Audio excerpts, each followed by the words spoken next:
অবস্থা বুঝতেই পারছেন, সব চারিদিকে জল। এত বৃষ্টি তো আর কখনো হয়নি। সাউথ ডিস্ট্রিক্টে যা আমার কাছে খবর আছে প্রায় 375 মিলিমিটারের মতো বৃষ্টিপাত হয়েছে। অন্য জায়গায়ও আমি যে শুনেছি প্রায় 250 এরকম 350।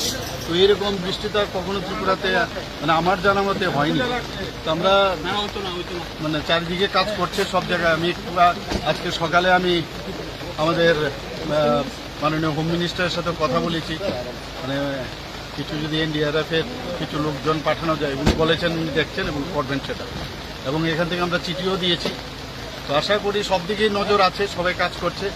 ডিএমরাও সতর্ক, সব দিকে এসডিএম সতর্ক, সমস্ত অন্যান্য যারা আমাদের এসডিআরএফ থেকে আরম্ভ করে সবাই কাজ করছে। স্যার, গতকাল আপনি দিল্লি থেকে এসে সঙ্গে সঙ্গে পর্যালোচনা বৈঠকে বসেছেন এই বন্যা পরিস্থিতি নিয়ে।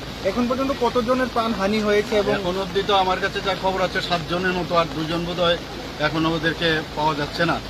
তো পরবর্তী সময়ে জানা যাবে, আসল কি সংখ্যাটা জানা যাবে। যারা ক্ষতিগ্রস্ত হয়েছে তাদেরকে নিশ্চয়ই আমরা সরকারের তরফ থেকে নিশ্চয়ই আমরা সাহায্য করবো। যা করার আমরা করবো, মানে এক্সট্রিম অব্দি আমরা যাবো, যা সাহায্য করবো। বহু জায়গায় দেখা যাচ্ছে এনিমেল আনতে পারা যাচ্ছে না, বা মানুষও ভোগান্তি হচ্ছে। এটা তো আপনারা বুঝতেই পারছেন কি ধরনের, এই ধরনের তো এটা মানে কি বলবো, এই ধরনের তো ঘটনা আর কখনো আগে হয়নি।